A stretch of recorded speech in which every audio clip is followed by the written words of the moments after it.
This episode is brought to you by Amazon. Sometimes the most painful part of getting sick is the getting better part. Waiting on hold for an appointment, sitting in crowded waiting rooms, standing in line at the pharmacy, that's painful.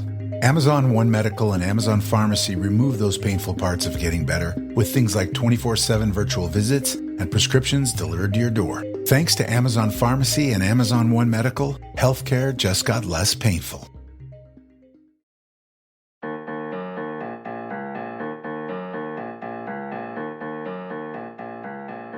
Hello and welcome to the Reversing Climate Change podcast. I'm Ross Kenyon. I am Nori's creative editor. Today I have with me an alumnus of the show, Jeffrey Howard, editor-in-chief of Erraticus and host of the Damn the Absolute podcast. Hey, Jeffrey. Hello, Ross. I am pleased to have been invited back to the dinner table. Yeah, it is kind of a dinner table. These conversations, try to keep them fun, try and keep them friendly. It is maybe dinner table-ish. I'll allow it. Well, I wanted to have you back on because you started your own podcast, which is a very enjoyable show. I've listened to some of it and looking forward to learning more because you are covering a beat that I find very interesting, which is pragmatism as a philosophical school of thought. So on the show, we like to talk about different approaches to climate change. If you're listening, you certainly know this. And Jeffrey had recently started a podcast about pragmatism. So the gears start working here. I ended up reading Sick Souls, Healthy Minds, How William James Can Save Your Life by John Kaag, and Pragmatism, A New Name for Some Old Ways of Thinking by William James himself. Been listening to Jeffrey's show, talking to Jeffrey about this for a long time. So I thought it was a good chance to have you back on. And if you like what we're talking about, Damn the Absolute is a great podcast for digging into more. So thanks for being here, Jeffrey. Happy to be back. Happy to have you back. Well, let's start at the beginning. Who was William James? And is it possible to trust a person with two first names? I actually have three first names, but maybe not. William James, a lot of people in the United States know him as the father of American psychology. He's a philosopher.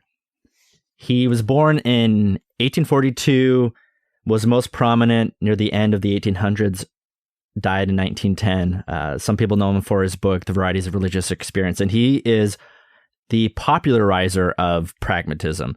Pragmatism is a school of thought or philosophy that William James actually didn't coin the term.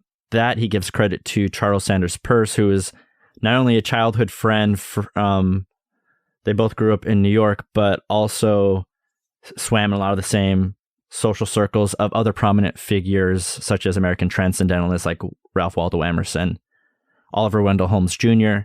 But pragmatism is a philosophy that grew up or came to fruition around that time in reaction to a bunch of other philosophies. So when I talk about pragmatism, I think a lot of people, they hear the word pragmatic or practical, and there is some semblance of the philosophy or the philosophical understanding of it in that language. But there's also this notion that people have of, oh, I'm being pragmatic when I just do whatever it takes to get the thing done that I want to achieve. And there can sometimes be this very dark coloring of the term pragmatic that is just, you don't have principles, you don't have a respect to morality. There's sort of this very instrumental, Machiavellian politician quality to it that's just like they do whatever to get something done. And that's not quite really what pragmatism is about. It's funny you say that. I do not have that association. When I think of someone being pragmatic or practical, well, I think those are synonyms. Maybe they're not. But I see them as someone who just wants something to work and isn't hidebound to larger principles that, may lead you down some wrong paths if you believe principles over direct experience or something like that. And I'm sure you just found 19 things to challenge me on. No, I'm glad that you don't have that connotation. There are plenty of others who do not, but I know there are some who, if you do a Google search of pragmatic or pragmatism, it's often in a headline about a politician who compromised on a principle or just did what was necessary to get something done. And that's often, I think, what colors it for some people. But it really is more than that. It's really just trying to say, hey, we are presented with problems in our environment as living organic creatures. And what is pragmatic is going to be the ideas and concepts that we hold to gently or softly or loosely in our hands that then guide our actions to help us resolve those problems. And so it doesn't mean we can't have principles. Absolutely, we have principles that help guide our actions, but we're going to hold them gently, and we're not going to hold them absolutely, because none of us has a complete, total, and absolute view of anything, and we have to rely on one another's experiences and be open to having to revise our beliefs and views. And we'll unpack that more and try to figure out how that plays out. I think it might be useful for people listening to understand the intellectual context from which pragmatism emerged. Why don't you set the stage a little bit? I think it's best to go back to René Descartes, early modern philosopher, who the pragmatists are largely rejecting what became known as Cartesianism, which comes from Descartes, which Descartes, some people may know for the I think, therefore I am, cogito ergo sum. So Descartes was trying to come up with a complete system that would help us to know with certainty what is true and what is not. And this was more of the caricature some people have of a philosopher who just sits in their chair and just thinks up stuff and writes it down, which in some ways was true. I know some people like that. Yeah. And he thought, if I just take each of my beliefs one at a time and doubt them, and then I can start building up this new worldview that is certain. And so he starts looking at the senses and comes to the conclusion that our senses can deceive us, that things that appear true may not actually be true. And he eventually doubts the existence of the objects in the room. He toys around with the idea that, hey, maybe there is this demon who is tricking me, and the things that I think that are real and out there are not. And eventually he lands on, well, I'm thinking, and only something that exists can think. Therefore, this is the one clear thing. And then from there, he starts building out this idea of truth, that whatever is clear and distinct, that cannot be doubted, that is true. And it's, I think of having this solid structure that is out there in the universe somewhere, that as soon as you land on one piece of that building, that structure that you can clearly and distinctly identify, you can easily, or maybe not easily, but you start to connect it to everything else. And that's this view he has of truth, that it's abstract, it's absolute, it's out there, and we uncover it. And there's this gap that we as humans, we have our mind, and truth is when the concepts in our minds map with what's out there in reality. And there is this gap. Just before we close the loop on that, is this what I've heard people call it, something like a prioristic or rationalistic, or what do you call the general Cartesian approach and its followers? Yeah, that would be fair. You could say Descartes' approach is very rationalistic. In some ways, you can say it's idealistic. These terms get thrown around in similar ways, that it's experience does not change what is true. That our experience as humans is not going to have an impact on really informing what is true, that we can reason our way to it. That's a very rationalistic approach. Okay, listeners, so keep rationalism in your mind, because it'll be a good anchor point for contrasting pragmatism and also some other approaches too. And so they're reacting to that. There's another school of thought in the air that's certain type of empiricism that was popular in Britain a little bit later, Locke, David Hume, where rather than getting into some of that seemingly more metaphysical stuff, it's just the thing that's most reliable are the things that we sense. But the way they approach it is our minds are these passive receptors of sensations, things that are out there that just sort of hit us in a very atomistic way, that eventually everything can best be understood on an atomistic level, and then it grows out from there, but ultimately everything is just atoms. And so the empiricists in this sense would reduce things to their material, that ultimately there is this deterministic, purely materialistic world that we occupy, and that's the best way to understand and most clearly get at truth. And pragmatism comes along.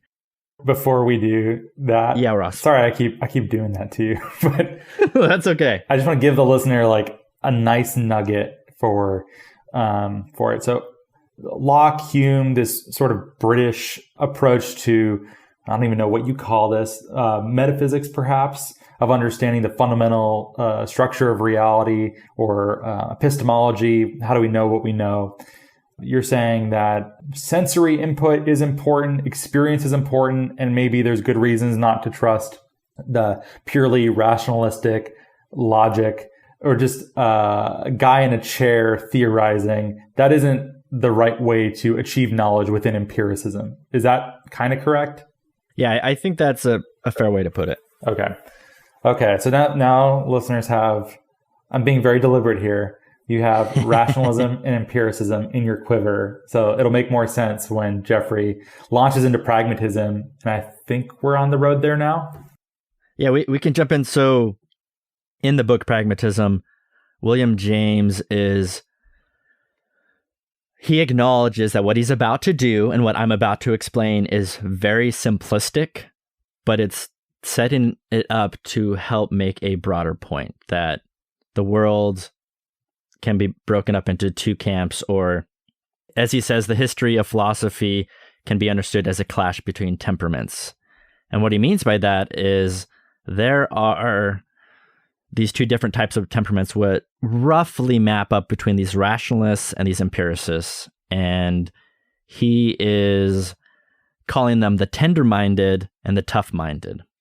Now, the tender-minded are these rationalistic types who really go by these principles that are absolute and unchanging, and everything derives from those principles. They're very intellectualizing, they're idealistic, optimistic.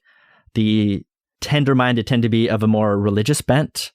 Think of people who will say like, oh, in the end, it all works out because God is in control. They tend to accommodate more free will. They tend to focus a bit more on these dogmas and creeds that are so noble and clean and pure that they cannot be defiled by our human experience in a way.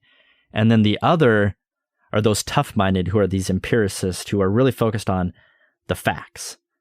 A tough-minded person might say we are meat sacks that are partially made of stardust that's floating on this rock in the universe or something. That is like, that's all it is.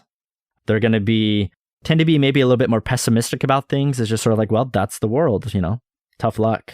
They're typically not as religious, and there is that fatalism to them. But also, the empiricist is going to be a bit more pluralistic, that they're not going to be as hung up on these more metaphysical or abstract ideologies of this is how the world is and this is how all these principles fit together. They'll just more of focus on what is immediately in front of us, and let's not get too caught up beyond that. Does that track so far, Ross?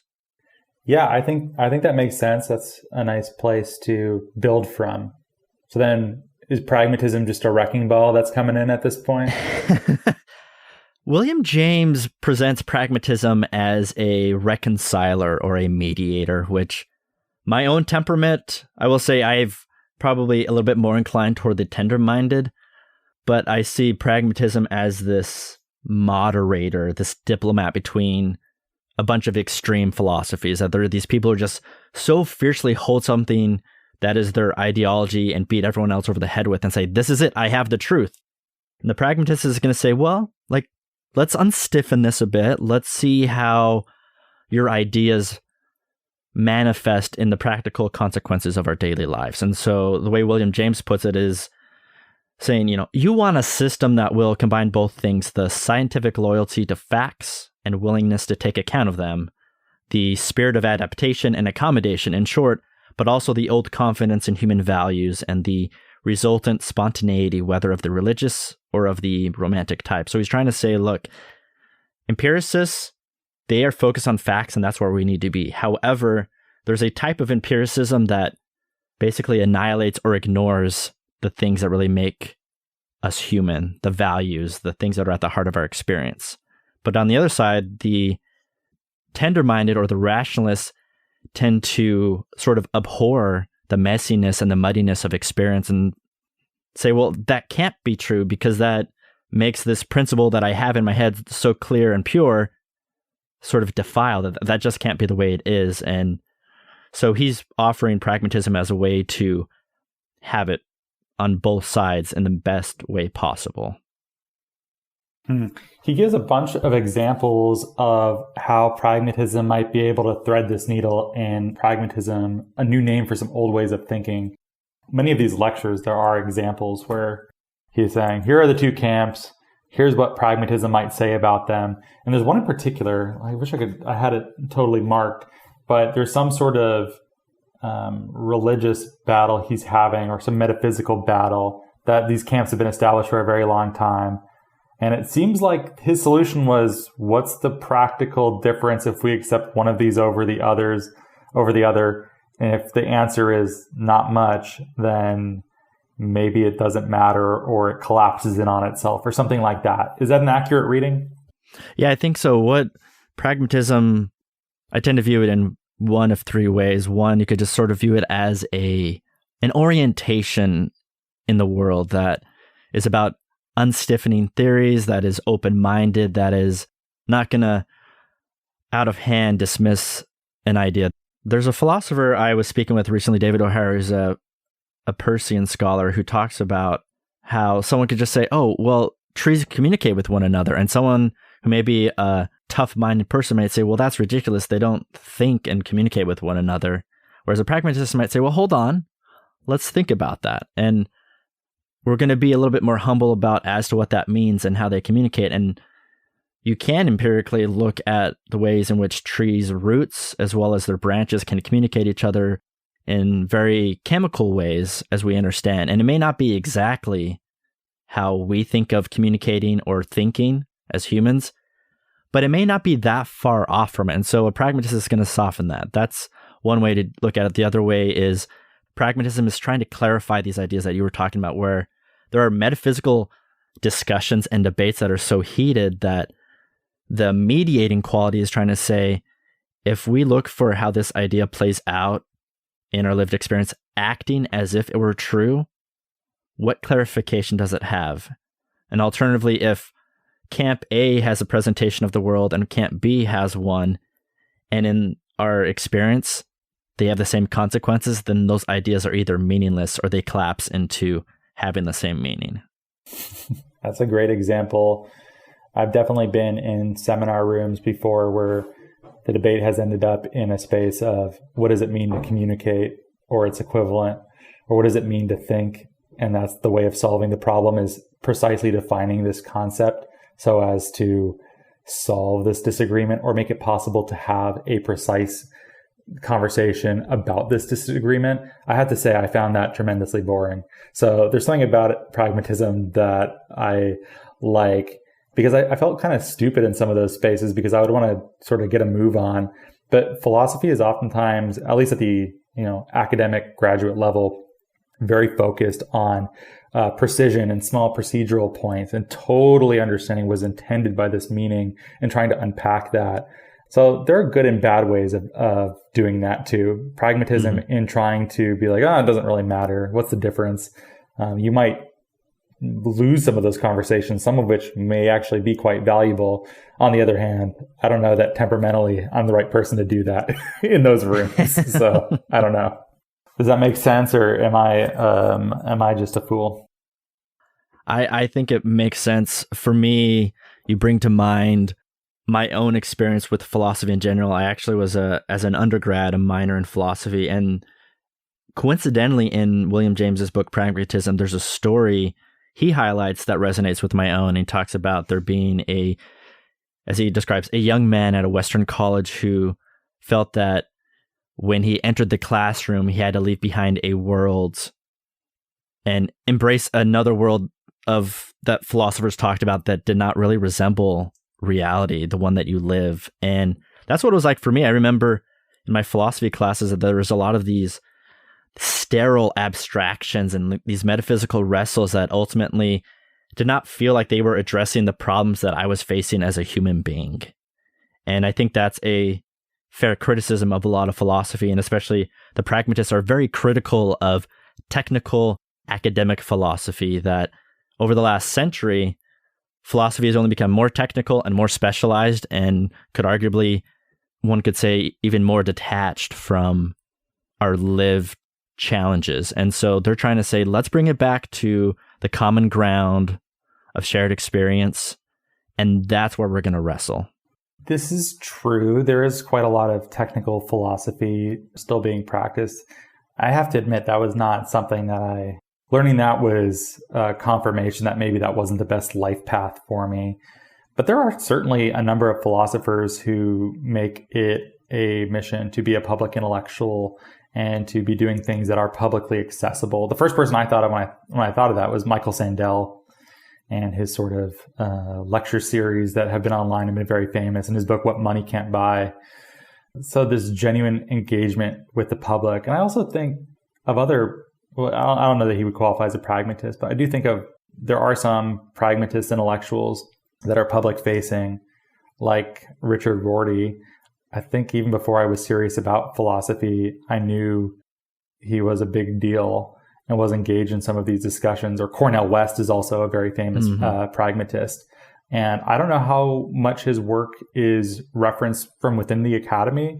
I don't have a basis to judge that, but certainly in terms of his level of public engagement, these people seemingly value this quite highly. Or maybe, I don't know if the sample size is big enough to generalize out from this. Does any of that make sense, or am I wrong? I think about these, and this discussion comes up a lot in academic circles, at least the ones I'm in on Twitter, where there's this talk of wanting to bring philosophy out of the academic tower and more into the public. And people have been trying this in various ways for a long time. But oftentimes what happens is, in order to become more accessible and more available to the public, a lot of the challenging ideas and the heavy amount of vocabulary and literature that comes with those aren't easily digestible for a lot of people. And so a lot of things get lost. And so a lot of academic philosophers are like, no, that's not what that idea means. Like, you just ruined what is actually being communicated here.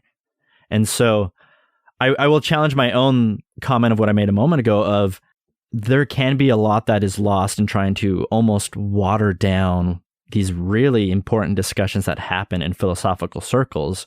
But we should at least acknowledge that there's some super detached ways in which philosophy is done, especially when it's done in a way of, oh, I'm just trying to describe the way the world is.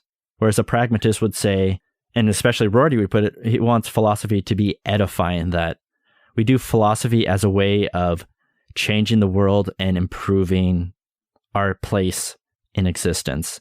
Meliorism is a central theme in pragmatism. That's just, we want to improve things, make it just a little bit better, help us to solve a few more problems. That you can't just describe the world, because when you're trying to describe the world, you're doing it in a way that is trying to achieve certain aims. And pragmatists are just focusing on, what are our pressing needs? How can we use philosophy to help us solve those problems? The idea that in describing the world a certain way, there are unstated assumptions that lead one to certain conclusions, that strikes me as a sort of postmodern idea about how language is not neutral, that these are domains for power to be exercised in often invisible, mendacious, not so nice kinds of ways. God, do I even want to go this way though, Jeffrey? Do you want to? We could. I mean, I could offer a few thoughts on the neo-pragmatist viewpoint, which is mostly around Rorty, which is after the linguistic turn, because the classical pragmatists are focused on experience, whereas postmodernism is really looking at language and how questioning whether language actually maps the language in our head corresponds with reality and what that means. So we could go that route. Well, are we ready to... At some point, we have to get to climate change. So does it make sense to go from classical to the neo-pragmatist? I guess we already were talking about Rorty and West and others. So maybe this is a good place to go this far. I can touch on Dewey just a touch, and because he's sort of what's often considered the decline of pragmatism, and then it has a reemergence with Rorty and some of the other neo-pragmatists near the 1970s, 80s. Let me put a cap on my last question so the transition makes sense. Okay. But I understand that pragmatism's relationship to postmodernism and this focus on language is at least partially the turn where pragmatism went from a classical pragmatism into a sort of neo-pragmatist oeuvre. This is my layman's understanding. Is that correct? Mm-hmm. Yeah, so I'll add, after James, who was the big popularizer of classical pragmatism, he dies 1910. You have John Dewey, who was an even more prolific writer, and he was a truly public intellectual who wrote on education, philosophy. He wanted to bring philosophy into society. And so he's a social activist who a lot of pragmatist ideas manifest in the New Deal in the United States. He's who I think of with the progressive era. John Dewey, I think, is the first person I think of.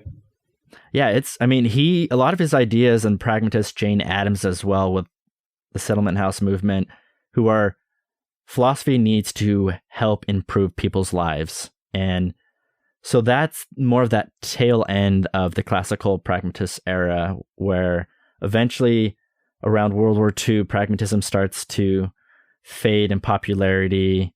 Bertrand Russell and his push in philosophy sort of takes over. And it's not until you have what is considered the linguistic turn around the mid-1900s, and after that, then you have someone, as you mentioned, Richard Rorty, who basically takes John Dewey's work and some of the postmodernists like Derrida and focuses on language and the practical consequences of language as a way of moving philosophy forward.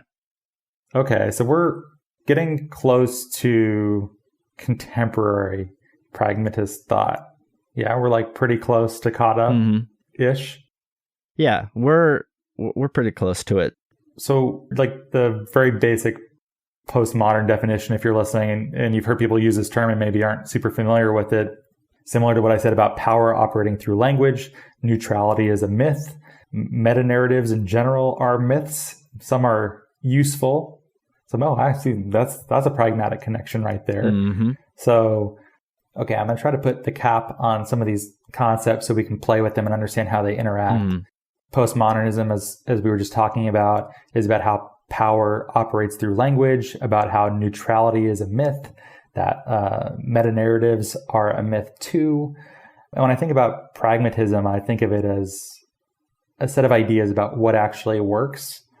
And so the connection there is clear for me of what a neo-pragmatist would do with postmodern insights about language, which is, if I have a goal in mind, how do I use language through which power is operating to achieve some of these goals that I have?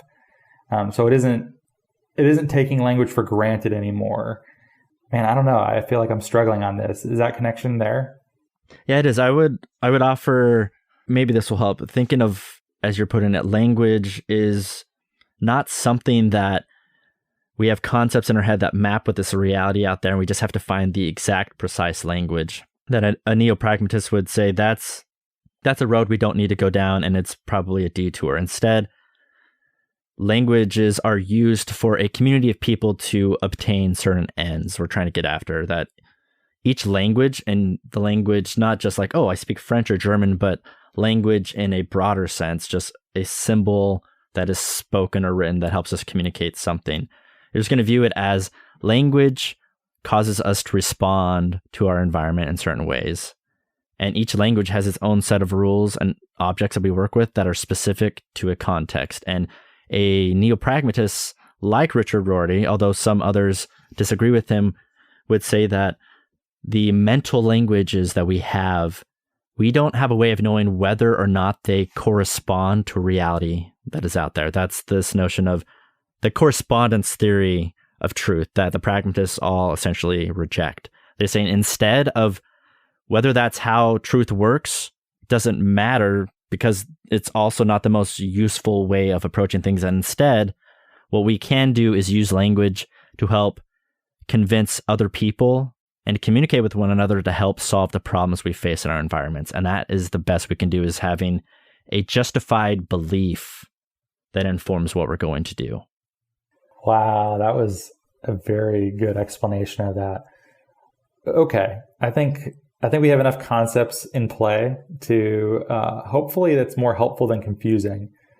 I think I hope as well. I think so. Some of the stuff. If not, have your audience send angry emails at me, and maybe I can direct them to other helpful resources. That sounds good. Email Jeffrey rather than me if you can. Okay, climate change. We have a number of camps that are at loggerheads at various times. You have fights over, within carbon removal, we've spoken about ecological versus industrial methods of carbon removal, which is more important, which one will last, permanence, affordability, economy, environmental justice concerns. Those are all at play. So that's an ongoing fight there. There's also an even more basic example is people who think climate change is a big deal, or those who don't believe it at all or don't think it's a big deal. There's also fights between people who think climate change can be reversed or mitigated, and those who really don't have hope that humanity is going to stick the landing. So why don't you choose at least one of those, Jeffrey, and see if pragmatism can help us break through the logjam. Yeah, there's an example or metaphor that William James uses in his book Pragmatism, talking about pragmatism being the common corridor that all these different camps share in a hotel that they all have to go through. And that common corridor is common experience. And so with each of these camps, and although he's speaking to metaphysical camps, I think we could find an analog with a lot of these different movements or perspectives you talked about, that they have to go through that common corridor. And I think what happens is there's a lot of, for lack of a better term, ideological commitments that each of these camps have, that they are trying to make their policy proposals fit into these ideologies. And a pragmatist is going to flip that around in a very different way. So there's a researcher named Ashley Colby who does a lot of work in subsistence farming in the United States, and that's in urban, rural, suburban settings. And in a lot of her research, what she found is people approaching the challenge of either a lack of food or maybe a lack of healthy food being available. And subsistence farming, in the broadest sense, is a solution to that. And she found in her case studies that it started from a need presenting itself, this need around food. And so people started to make these small urban gardens, or maybe they would have chickens and all these different things. And it's just, they're trying to create food. And it started to become this phenomena that would start to grow. And a lot of people, either they'd get interested in it as a concept.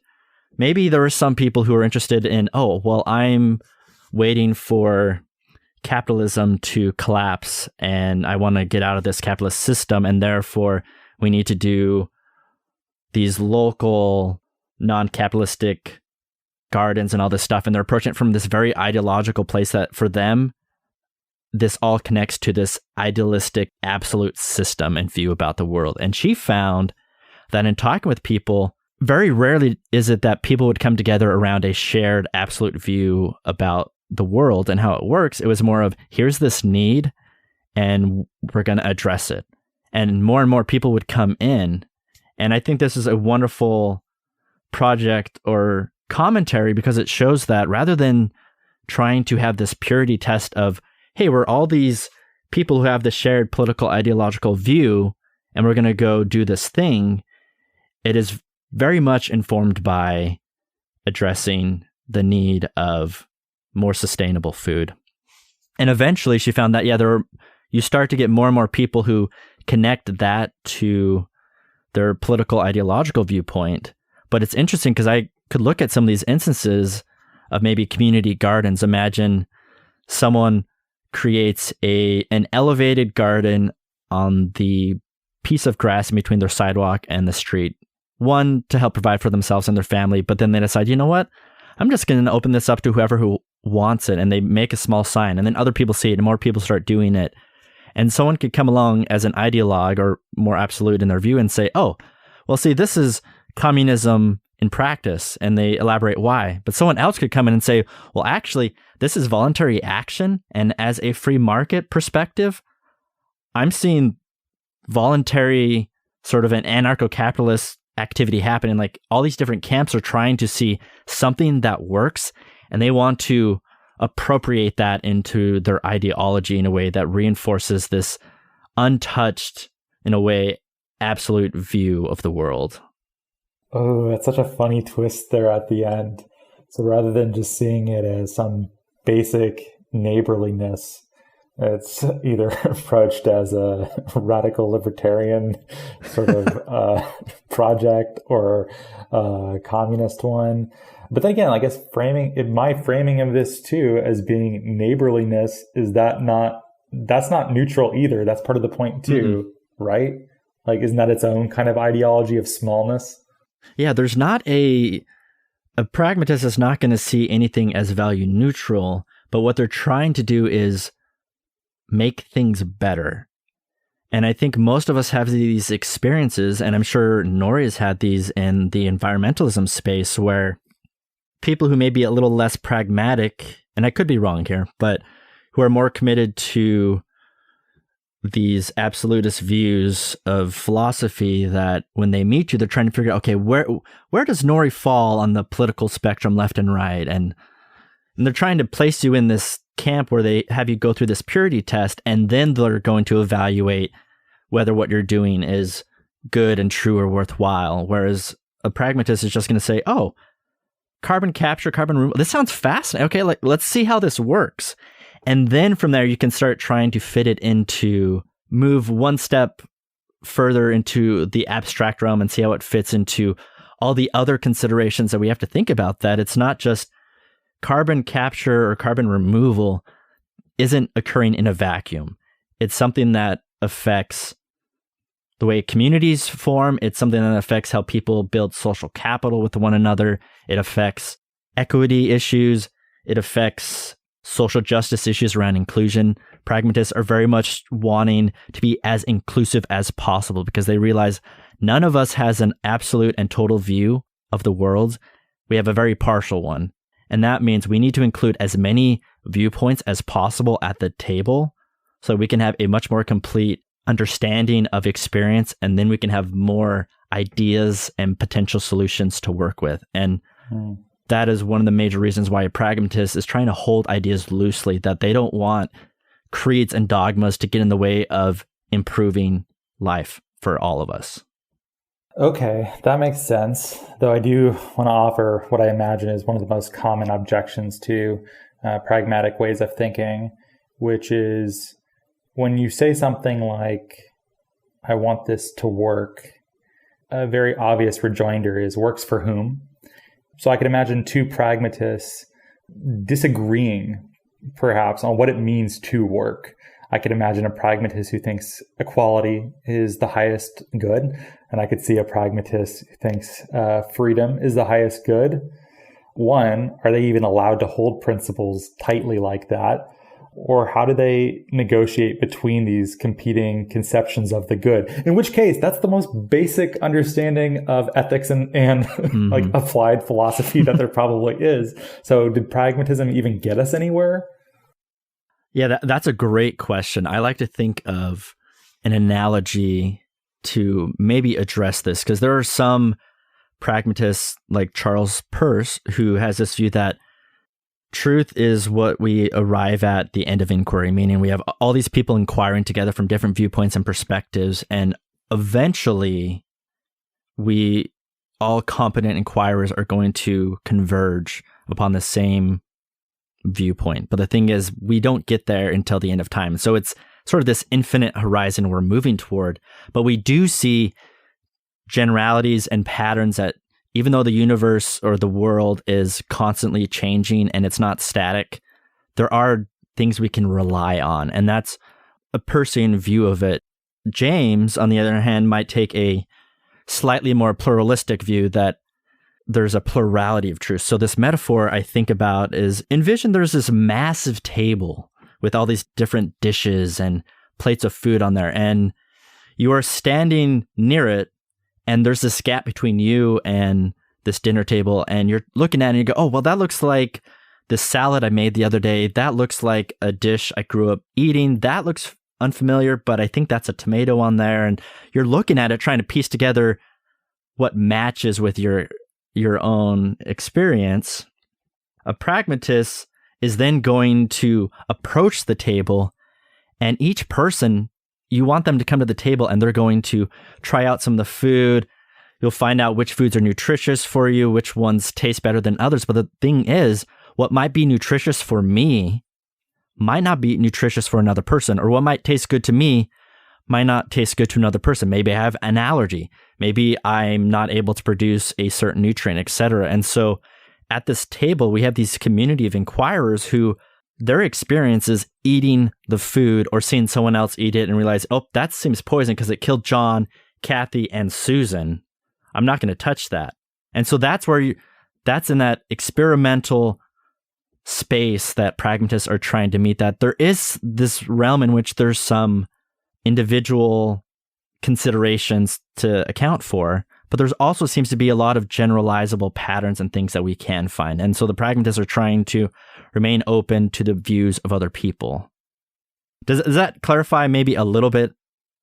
It does somewhat, and in aggregate, it makes sense. I've read books like Scott E. Page's work on complexity theory and about diversity within organizations, and I do think given how many ways there are to look at problems in general, the more frameworks you hold individually or within an organization trying to achieve something, there are dysfunctional versions of that for sure, both individually and collectively. But in general, I think that it often makes for a much more robust organization, society, or even just personal intellect. So that makes sense. But I don't know where it gets us on the smaller scale. Like, if you and I disagree, how do we solve problems? Or is it that we should zoom out and trust our neighbors more, broaden the conversation? How do we disagree with each other? So Charles Peirce is trying to get us to always expand that community of inquirers. And so although you and I may have a conversation, it's not just you and me. In fact, within yourself, there's sort of a community that already exists of past selves, or even different parts of yourself, right? You think of all the time, people say, oh, well, part of me wants to go to the gym, but this other part of me just wants to watch another episode of this Netflix show, or this part of me wants to do this other thing. And so even though it's just you and I, there are all these other selves or members of community that are there that we're having to bring into the conversation. But there's also all the books we've read. There's all the people we've already interacted with that have given us perspective that we're trying to accommodate for all of those. And so you and I may have in our conversation right now a disagreement on something. The hope is that by bringing as many members of the community into this, that we can arrive at a more reliable idea of what works. But ultimately, we're moving forward all the time, and what we think is true, and maybe you and I settle on something such as carbon removal is a great idea, but we have to hold that tentatively, because that, as we have more experiences, we may find out that that is a suboptimal solution to addressing climate change. So sometimes it may not offer the most clarity, but it's an improvement upon me coming to the table and saying, here's what my environmentalist Bible says, and you come to the table with yours and say, this is what mine says, see? And we're trying to beat each other over the head with it, and these sort of resembling religious wars, and it's not the best way to go about solving things. I think in general that is wise, though I can also, again, see dysfunctional versions of it. In particular, the classic joke, a camel is a horse drawn by a committee. Have you ever heard that one? I have. So I can imagine, you have too many stakeholders in some cases, and instead that ends up hobbling the design or the outcome, because everyone had to be consulted and taken into account in certain ways that may not have been appropriate. or may not have been justified. And then everyone ended up worse off as a result. I'm sure you've been in meetings where everyone has to have their say. And you're like, oh, okay, like this, none of this helped anything. So I guess, what do we do with something like that? Or is that just the risk of having a giant collectivity of, or what did Peirce call it? What did you say? A community of... A community of inquirers is a very important term for him. So then the question, I suppose, is also just goes back to at least Plato, of who's making decisions in groups, and how are you drawing these lines around who gets to be an inquirer or not? I don't know. Do pragmatists talk about that, or am I just flailing? It's a difficult one. This is something I've spoken with a handful of people about, is this democratic ethos that is central to pragmatism. A lot of people may not know this, but very much at the heart of what pragmatism is trying to do is trying to be as inclusive and reflective of everyone else's experiences as possible. But you're right.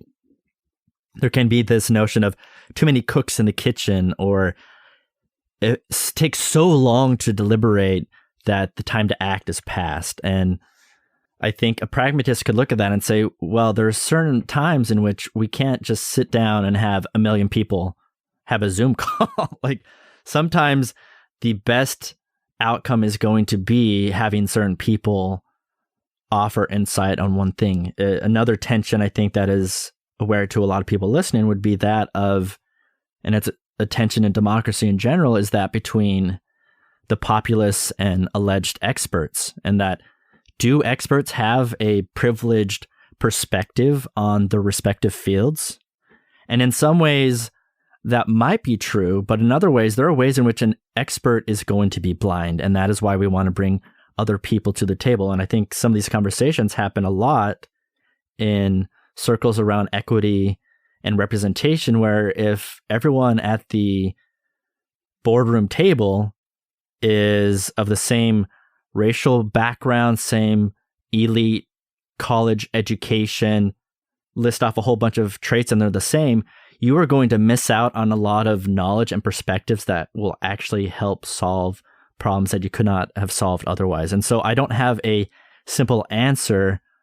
All I can say is pragmatism is very closely connected to action, and there's an acknowledgement that deliberation is great, but there is a degree at which you have to say we need to act. And that's why we can't just deliberate forever around what are the best solutions to climate change. We need thousands and thousands of small experiments everywhere happening, and we need to have everyone communicating and talking to one another and sharing their knowledge. And with all that happening, we can start to coalesce around the ideas that tend to work the best. Framing this is a bit challenging, and it might be a limitation of the left-right paradigm that I'm imposing upon it. But so, okay, set that aside. That's totally possible what's happening now. I like the idea of subsidiarity. I think it's important. I think there's good reasons that both the right and the left appreciate it in their own ways. And I like the idea of an experimental orientation against having extremely fixed ideas about how things should look and how they should apply for not merely your street or your community, but for hundreds of millions or the entire world. Mm-hmm. I think in some case, like another old joke is the best way to disqualify someone for the presidency is if they want to be president, because I think that they should lead hundreds of millions of people. You're like, yeah, there's just an amount of hubris built into that assumption that should disqualify someone in some way. But okay, this is a long way of saying, does pragmatism have a politics beyond this sort of meta-political decision-making diversity helps us see better approach? Like, are there conservative pragmatists, even though its DNA is clearly progressive from where it emerged from intellectually? That is a fantastic question. I would say if you look historically at those who have been involved in pragmatism or are informed by it, there does tend to be a very social democratic bent to it. There's not an essentialism that is pragmatism. William James talks about pragmatism as being a method, that there aren't specific aims or goals or values really that make up pragmatism, that it's more of a tool we have in any given time or place to help us to solve our problems. And so as soon as we solve one problem, there are a new host of problems that show up, and that may require a different politics. At least that's my view of it. And so although I think it's reasonable to say pragmatism tends to have this at least left of center perspective where most pragmatists I know are, that is not to say that there aren't some conservative pragmatists. And again, for pragmatists, experience and existence or reality are constantly changing and evolving, and we are continuing to have to reassess our views. So one example I might offer is at one point, maybe in the United States, it could be true and useful to take the view that the federal government is a bigger threat to our well-being than, say, a foreign country or than, say, corporations. But time may go by, and as the world changes, it may actually be more true or true at a later point to say the greater threat are the powers that are concentrated in corporations or somewhere else. The point I'm just trying to make is there's not something that I can say is politically essential about pragmatism. All I can say is that historically, when we look at the people who've been informed by it, it is manifest as a rather progressive looking type of politics. Oh, that's a good example. I really like that one, actually, especially if you are looking back to maybe the documents of the founders, or you're reading the Federalist Papers or something like that, or the Anti-Federalist Papers for that matter, or you're seeing like Thomas Jefferson is making assumptions about the kind of society he would like America to be, which is, small landowners who are farming and living on their land. And that's sort of, does that map onto the market economy of 2020, 2021 of America? Are we talking about the same thing? Or in making an ideological, extractable vision from Jefferson and applying it on, has that misled us in some way? Is that kind of what you're saying? I think so. I think there is a tendency, especially I think it's fair to say in more conservative, broadly understood camps, that to see previous political theorists and thinkers, including those who are quote unquote under the umbrella of the founding fathers, that there's this unchanged, like they found this truth and we need to hold to that and their original intent. And a pragmatist is going to say what's in those documents and in their views are a lot of accumulated truths and wisdoms that have produced some very useful results. However, the world continues to change. We continue to find new ways of doing things, new ideas come out, and we need to be open to revising and changing those. And that what was true 100 years ago may not be true today. I think to pull it from a political lens into more science, I think of centuries ago, the geocentric worldview reigned, and that was what was considered true. And there were a lot of useful things that we could do with that view. A lot of astronomy, navigation. There were even social and moral political ramifications for that were quite useful. However, the heliocentric worldview came around, and suddenly we could solve a lot more problems and do a lot more things with that view. And that took over. And perhaps we'll have another even more useful view of reality that solves a lot more problems. And I think that's how we need to view politics, is that we can't just say, oh, well, I've got it. Like this anarcho-communistic view that I have explains it all, and we need to manifest this. And it's like, hold that gently, and let's see what actually works. And it's trying to get us away from these totalizing ideologies and trying to bring us back to human needs, which require us to interact face to face, to know one another, to exchange, to be good faith actors. Peirce talks about the process of inquiry is an act and a process of love, that I do not want to exclude someone from that table of conversation, because that is an unloving thing, and we miss out in our pursuit of trying to improve the world by excluding somebody. And so politically, we need to keep that discourse as open as possible so we can find better ways of addressing the challenges we face as humans. Great stuff. Yeah, so much to wrap your head around. And then you end up in this spot of needing the wisdom to know, of all the things you've read, all the societies you've studied, which principles apply and when. And I don't have a great model or understanding for how to do that. I certainly don't have one that I could articulate. It's very much intuitional, almost pre-linguistic for me, of knowing when to favor one over the other. I think maybe a way I can cut myself some slack is by saying the mere willingness to do that is maybe on the correct road to applying pragmatic thought in a marginally responsible kind of way. Is that okay? Yeah, I think so. I have my own views on a lot of things. My hope is that I hold them with enough humility to be open to more useful ideas. And I have my hunches that I feel are informed by a lot of other viewpoints and other people's experiences, as well as my own, as to what are the proper ways to organize and govern societies. What are going to be the most fruitful ways for making people more free and prosperous? What does free and prosperous mean? Like, I hold those, but I hope that I'm not holding them as these unchanging creeds that are absolutely true, because I cannot name a single viewpoint in my life that I've always held in the exact same way and has never been revised by experience. And I think that's true for each of us if we're being really honest with ourselves. So we can act according to our principles and knowledge, but let's remain open. That's the best I can offer. That seems pretty fair to me. And I would hope that's true of most people listening.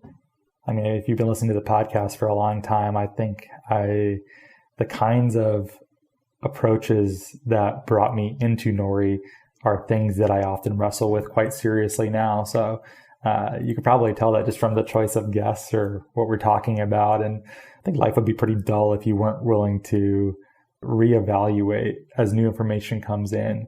It's one of those reasons why whenever a politician changes their mind and they get called a flip-flopper, they could have also learned something and changed their mind. Like, it doesn't mean that they're unreliable, unless it's more important to you to have ideological consistency rather than intellectual growth and humility.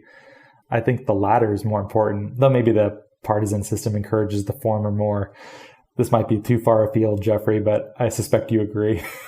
I do. I think I paid you this compliment when I was on last time, and I genuinely think the approach your podcast takes feels very pragmatist to me, in the sense of there is not a single unifying ideology that seems to be informing or maybe filtering through every single guest, that you're really trying to offer as many viewpoints as possible, and people who come on are showing something that works in some way, and you're helping to minimize the jumps people take to, what's their political orientation, what's their philosophical ideology on X, Y, and Z, and it's just trying to keep it in a much more needs-focused space, at least the dozens of episodes I have listened to. So that is from a pragmatist, that is the deepest compliment I think I could give you, is I think you have a very pragmatist approach to trying to combat the many challenges we face with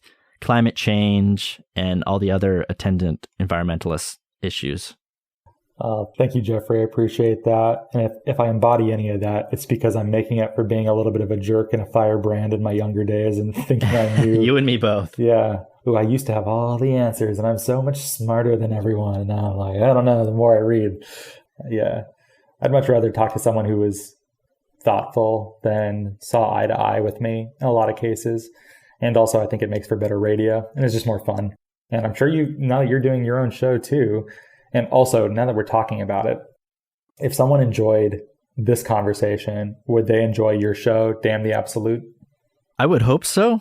A little explanation or overview of the show, although it is centered around pragmatist orientations of ideas, it really is trying to offer up a variety of guests who are offering ideas that I think are worth considering, that I think could be really fruitful for addressing a lot of problems. And there is a fair amount of pragmatism in there, and there are some introductions to pragmatism from guests that I think people will find worthwhile. If they don't find my elaboration as fruitful, which I I understand, I get, so wherever you can get it. But we're really just trying to bring on ideas that we hope are worth considering that can really improve experience and existence for as many people as possible. Yeah, that's a noble goal. Maybe why don't you tease them a little bit? What kind of guests have you had on? What kind of conversations are on now or coming soon? Yeah, let me offer up a few guests here. So our first episode was actually on Richard Rorty, who we've talked about, and it's covering his book, Achieving Our Country, which is really looking at leftist thought in the past century and what that looks like and what that can look like going forward. I mentioned David O'Hara, who speaks about Charles Peirce, and I think he offers a beautiful presentation of what pragmatism can mean, especially as an act of love. That's an episode that will be coming out in the next couple weeks. We also have an episode on politics of uncertainty, where what does it look like to build a political worldview where embracing and maybe even celebrating and acknowledging the uncertainty of life is your starting point. So rather than starting from values of equality or freedom or some of these other broadly liberal values, you start from everything's uncertain. Uncertainty is actually a good thing to value. What might a politics look like? So those are just a few episodes to tease, I suppose. I'm intrigued by all of those, and I've either listened to them or will soon. So you should check it out. Go listen to another podcast, stretch your brain a little bit. You've heard enough of me. If you've been listening for a while, you've got enough. Go listen to Jeffrey for a while.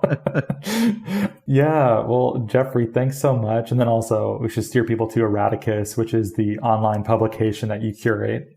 Yeah, Erraticus, we are the producers of the podcast Damn the Absolute, and we have a variety of essays in a similar spirit that are just trying to offer up ideas that we hope will have a real-world impact in somebody else's life, that are not just merely interesting.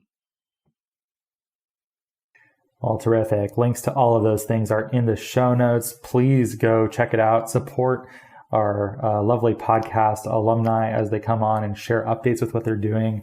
And thanks so much for being here, Jeffrey. Thanks again, Ross. It's always a pleasure, my friend. Yeah, that was a lot of fun. We got into some good territory. And if you like the show, thanks for listening. And you could help the show a lot by rating and reviewing us on iTunes, now called Apple Podcasts. If you open up the podcast app on your iPhone, pull up the show, give us 5 stars if you think that we deserve it. Write us a nice review. It helps a lot in getting this content to more people. Hey, and thanks so much for listening. It's been more than 3 years now, and I'm so grateful you're here with me. So thank you so much.